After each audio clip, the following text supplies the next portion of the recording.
wanna say to me now? I wanna wake up with you in the morning. Show me there's nothing fake to me now. I wanna wake up with you in the morning. Say what you wanna say to me now.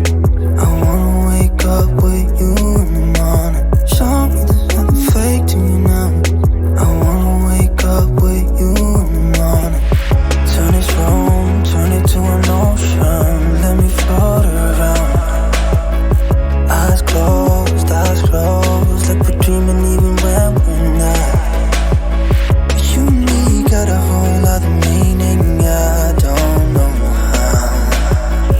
You and me just know how it feels when we're falling in love. Say what you wanna say to me now.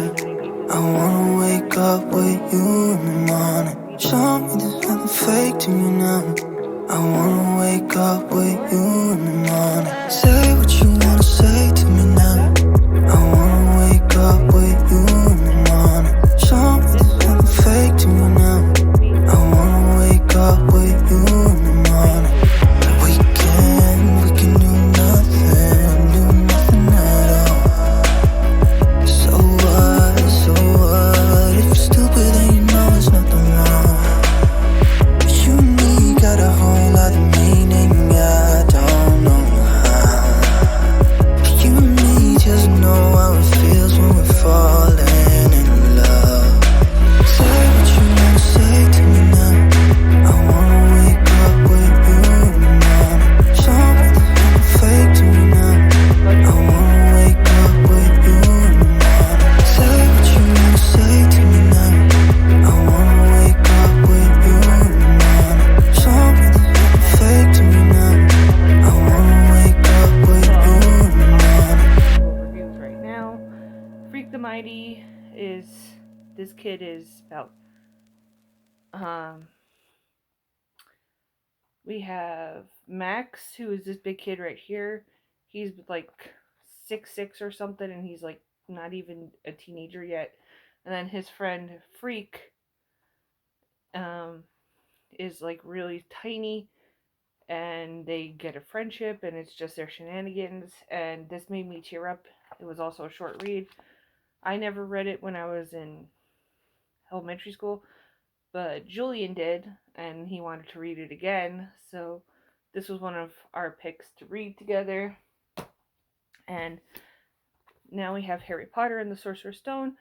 This has got to be my 22nd or plus reread of Harry Potter and the Sorcerer's Stone, while this was Julian's first delve into Harry Potter.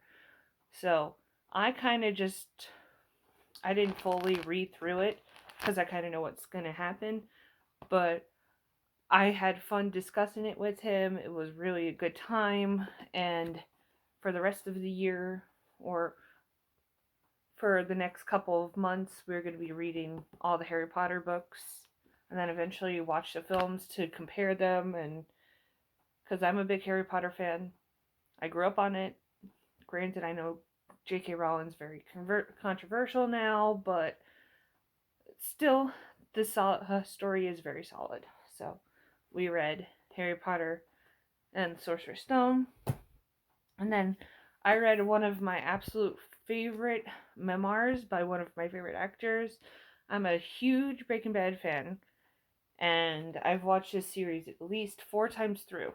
But it's really cool seeing Bryan Cranston's life as he started to become an actor. Um, Also, the narration of the audiobook is amazing. I powered through this so quickly. It was excellent. And what else can I say about it? If you're a huge fan of Bryan Cranston or Breaking Bad, just like me, you should probably read this. It's excellent. As always, it was a 5 out of 5 for me.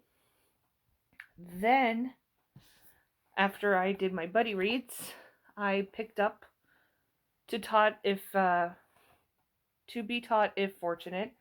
Um, Becky Chambers is a really fast growing popularity sci-fi author. Some people on YouTube have been raving about how excellent she is. And I have to agree. This was a very, very short read, but it was excellent. I gave this 4.5 stars. I listened to it in one sitting, and unfortunately, sometimes I have a memory of a goldfish, so I kind of forgot what was happening in this, but um, excellent. I can't wait to read her Wayfarer series and see how good that is because I heard only excellent things about it. My first DNF of the year was The Haunting of Hill House by Shirley Jackson. I got about 96 pages in. It's just I couldn't vibe with it at all. Apparent from what I could understand, this house is haunted and the people who live in there suffer and stuff like that, but I couldn't get into it. I might want to try this again closer to Halloween, but the pacing was slow. The main character just annoyed the heck out of me, and I couldn't. Even on audiobook, I just couldn't get into it. So we have The Haunting of Hill House. Then one of my most anticipated releases, which I'll show you in just a sec. I had got this excellent Kindle for Christmas from Julian, but I read Saga Chapter 55. They were on a 3-year hiatus, and I reread Saga at least once every year during the hiatus. But this picks up 3 years right where we left off from what happened with the events of Chapter 54. And boy, I'm so happy to be reading Saga again because I just needed to get more of it. And I've been rereading or reading all the other chapters as they've been coming out. And boy, this is one of my favorite not only stories ever, but like favorite graphic novels ever. And it's so good. It's so good. And if you haven't gotten on the bandwagon yet, you really should. Then the last book that I read for the month is The Secret Garden. This is, or it was, a January read-along with Murphy from Murphy Napier on here on YouTube. And I really enjoyed this. It also, it's like a coming of age story. It was just excellent, and not much more to say about that, but yeah. So we are done with the books that I read in January, and now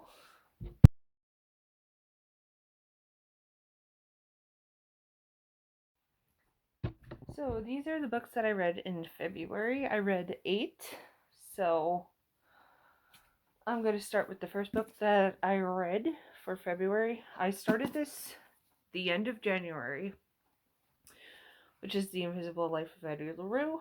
She makes a deal with essentially the devil to pretty much not be able to live with responsibilities, be living on her own, and this hit very hard. It was excellent. A lot of people like the relationship between Luke and Addie. I kind of just felt it to be kind of, I don't know, a little toxic for me. I know it's not a lot. I don't know. It's just I see toxic relationships and it's like a red flag for me. It's just no thanks. But overall, love the storytelling.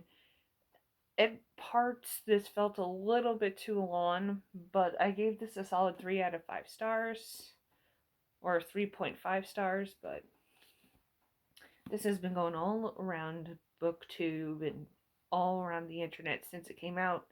It was also the buddy read for the Booksplosion January Book of the Month, I was trying to finish it before January ended, but I ended up finishing this in February, like in the first couple of days. So, again, a solid 3.5 stars for me. And then Julian and I, of course, um, did a buddy read.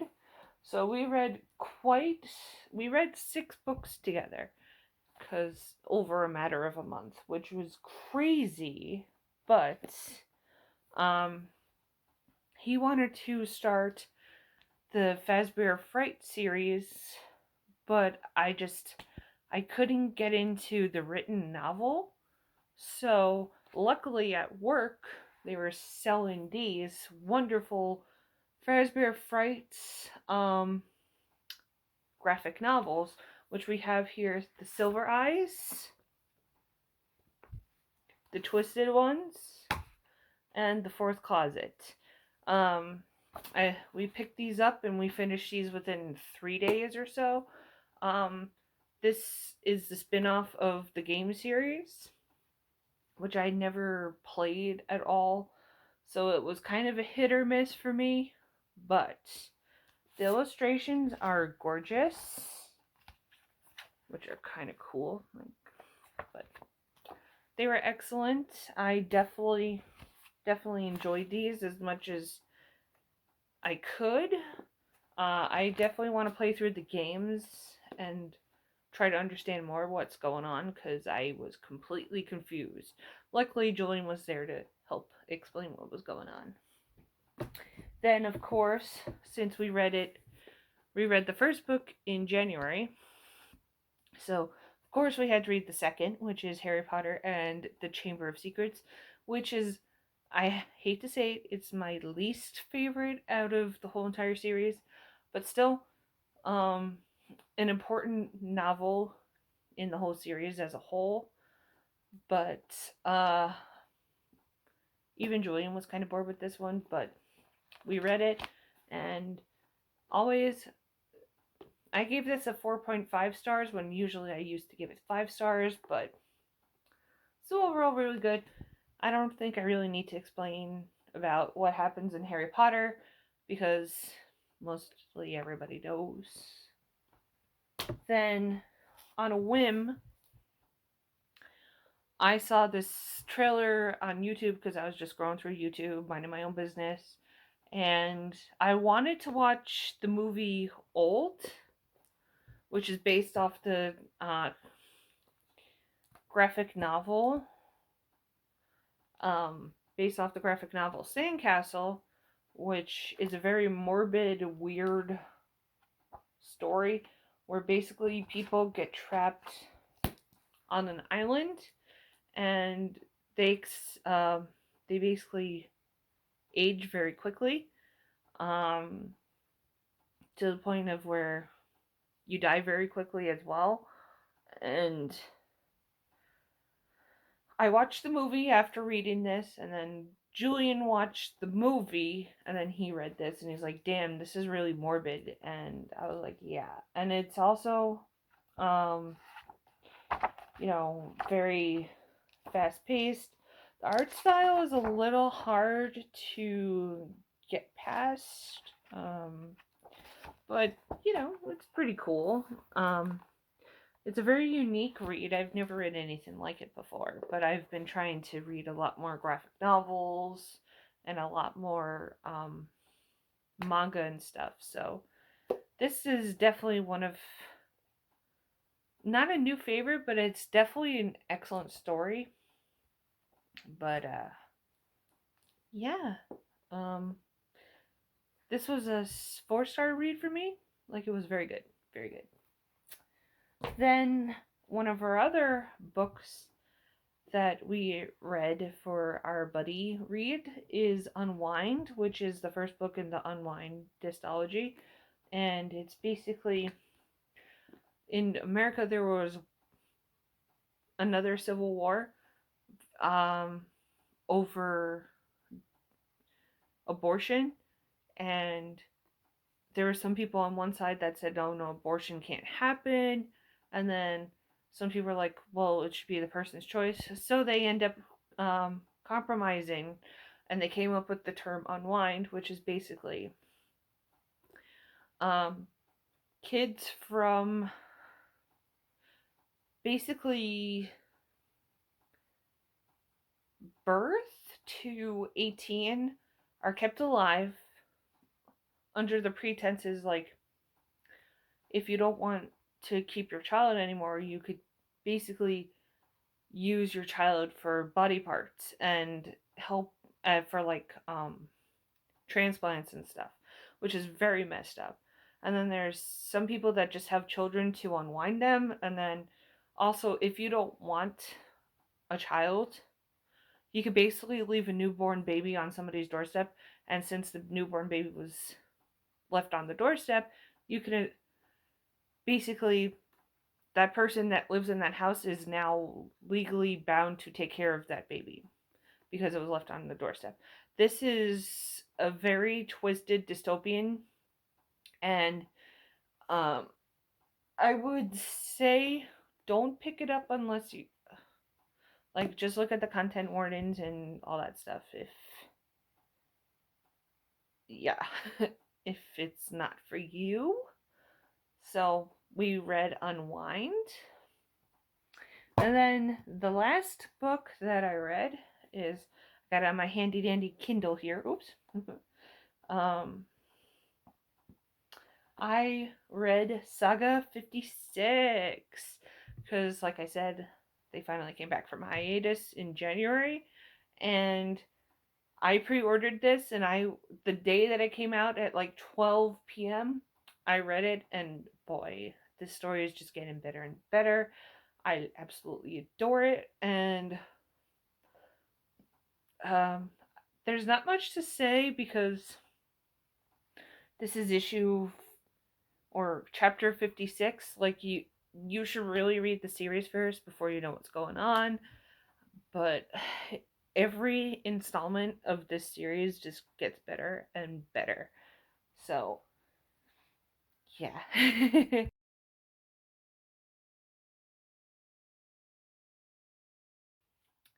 So now we are finally in the last month of the quarter. We are finally at March. So the first book that I read for March is A History of Wild Places, which I DNF'd about halfway through because I couldn't see myself enjoying this anymore. I tried to read it for a buddy read with Murphy on her channel, but it's just, I couldn't get into it at all. Sometimes magical realism is a hit or miss for me. The only thing I can remember about this book is nobody could go past the tree line, but maybe I'll give it another try. It's just I couldn't get into it at all. So I DNF'd this about halfway through. So yeah, I'm sorry I can't think of anything else about it. And then, oh, my eye is getting itchy. The next book that I read is The Republic of Thieves, which is the third book in the Gentleman Bastard series, and boy, this was a riot. Um, I love the characters Locke and John. It switches between two time periods, which is the present and then the past, which, if that's not your type of thing, you probably shouldn't read it, but you should really give this a chance. It is so good and so hilarious, and I wish I had a fourth installment to go to, but I don't. But it's basically the shenanigans after book 2, and we get a new cast of characters while we still follow around Locke and Jean, and they basically have to become actors, and we also see um, an old friend or an old colleague that that they were a part of the group with, and this is a hunk, like this is a big old book, but I loved every minute of it. This was 600 and 90 pages, and I finished this in 2 days. Like, it was that funny. There's such witty, funny dialogue, and the characters are great. Also, there's always a fart joke in every book, and I can't gush enough about this, and you should really read it if you haven't already. Of course, read the first two books, but read this one. It's excellent. Then, this series. Oh, hold on a sec. I'm just trying to grab them all. I read the Spy Family series, which is a manga. So we have this is the spy. His name is Twilight, but he goes under the alias of what is his name?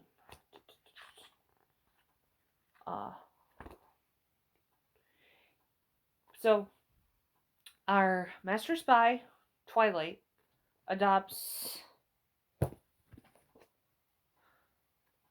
this girl because for a secret mission, he has to obtain a kid and a wife. And it is so funny. And there's 7 volumes out now. But I'm probably going to be reading this series online because none of the volumes are up to date yet. But it's super hilarious. So I'm going to go back to the summary. So we have a spy, an assassin, and a telepath. So this is the spy, he's the father. The assassin is going to be the mom. And then the telepath is the daughter. So the telepath knows what's going on. And it's heartwarming, it's funny, and it's great. And you should definitely read it. And so I'm putting those on my pile of books that I read for March. Then for the Book Explosion Book of a Month for March, I read The Rumor Game, which there was parts of this book that I just wanted to slap the characters because they're teenagers, and I'm like, oh my god, you guys are so stupid. But I kind of saw the plot twist coming, but kind of didn't at the same time. Like, I can't say anything, otherwise it's gonna spoil everything. But it's just a story about how rumors can just spiral out of nowhere, and you shouldn't believe everything that people say. And that's the gist of it. I gave this 3 stars. Like, it took me a day or two to read. It's just at times, like, I was just looking at this book like, can this finish now, please? Can this end? Can this end now? So, The Rumor Game. And then I did I read some graphic novels.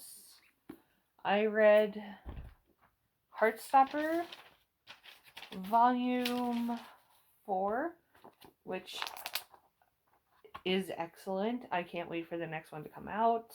I also heard that it's becoming a Netflix series, I think the end of this week. So I can't wait to see this go from a graphic novel adaptation to an actual series. And this is so heartwarming, and it deals with real issues about eating disorder and stuff. So there is some content warnings, so just be careful with that. And last year I read Sweet Tooth, the whole compendium of it, and then I found out that there was a twist to the original series, so I was like, I need to pick this up. So we have Sweet Tooth right here, and how do I summarize Sweet Tooth. Sweet Tooth is a series where a big majority of the population passes away, and women give birth to animal hybrid children, and they also adults who are still alive pretty much attack these children to try to get a cure, and they just treat them like garbage. Like they'll put them in jail cells, and this isn't for the faint of heart, but it is an excellent story that's being told. But it's just, I feel so bad for the children. But the art is really, really nice. I'm trying to show you just a page where there's not much spoilers involved, but here's a page of like excellent artwork. Also, this is the author who wrote Ascender and Descender, which was a series that I loved, that I picked up last year or the year before as well. So I really like this artist and this author. I'm going to be reading more of his works. So definitely a number, or definitely a 5-star for me. Then I DNF'd The Thief. I had, from what I heard after reading this, it is a slow build-up, but then it gets better. But this teenager gets stuck in the King's prison, and in order to be let free, he has to steal one of the highest relics or something in the kingdom. But it's such a slow build up, and I couldn't get through it. I might give it another shot, but yeah, I think I DNF'd this about 2 chapters in because I didn't want to waste my time. But I might get back to it. Might not. We'll see. Then, because you know how I do buddy reads with Julian? We did a buddy read of The Prisoner of Azkaban, which is my favorite installment in the Harry Potter series. I love it so much. Also, just look at the cover. Just look at it. So pretty. So, we visit Hogwarts. We're back at year 3. Also, one of my favorite parts of this whole entire book is Hufflepuff beats Gryffindor, and it's awesome! But, anyways, Julian liked this installment too. We're going to be working on book number 4 this month, and what else can I say? It's just, Sirius Black is one of my favorite characters, and so is Lupin, so they get introduced in this book, and you kind of see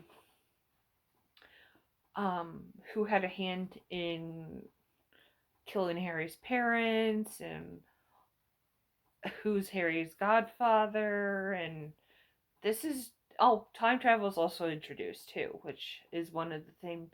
Once executed well, time travel is a really good plot device, but at times it could get messy.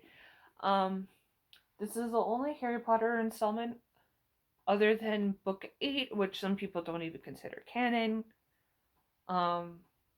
introduces time travel, and I absolutely love it. Then I read this big hunk. This is The Paper Girls, The Complete Saga. I finished this in about 2 days. This is also written by the same person who writes Saga, which is my favorite graphic novel series of all time. This was excellent too. How do I summarize it?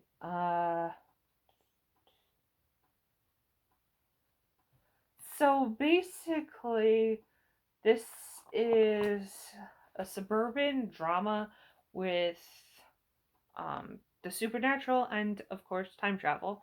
And there's these 4 girls, and they meet their older selves, and it's just it was hard to keep track at times because of the different eras and the different. I'm gonna put this down because it's very heavy, but it's quite good though. But once you get past the time travel and you try to keep track of what's going on, it's very good. But at the same time, like, I found it hard to keep up to date with it, but very good.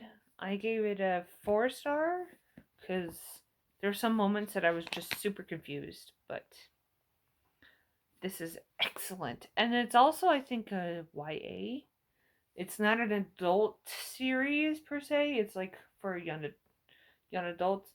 Not like Saga. Saga, like, is for adults. But this is his YA version, and boy, it was good. Then, because at the end of March, Moon Knight was coming out, so I saw Moon Knight in the store, and I got the complete collection. And granted, I gave it 5 stars, of course, because it was just a really good story, but at times I was just confused, like, what the heck is going on here? But this is just Moon Knight with all the other Avengers, and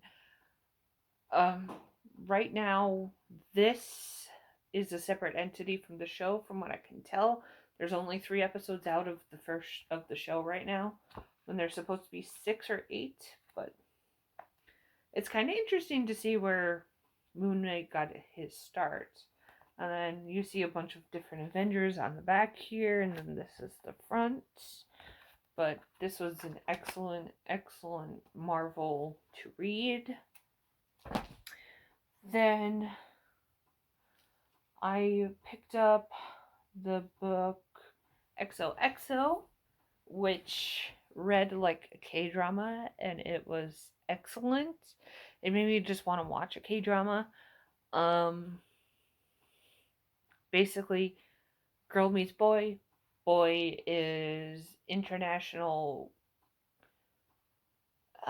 K-pop's star, and it just goes from there, and it's excellent.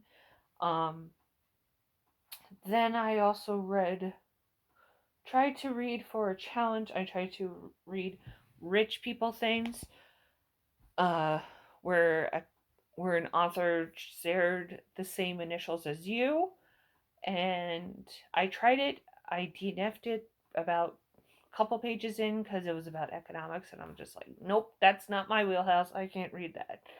And then the last book that I read, which I want to show you, is I read Saga 57, which is amazing. And if you haven't read Saga yet, as I keep on saying this whole entire video, you should read it already. It's basically kind of has some elements of Star Wars, but it kind of doesn't. It's like an epic fantasy, like an epic sci-fi fantasy, and it is great. The only thing you have to get past is there's people that have TVs on their heads and all this other stuff. But once you get past it, it's a little graphic and a little gory, but it is so good, and you should read it. And that's basically all the books that I read for this quarter. And I will see you in another video very soon. And have a good day. Bye.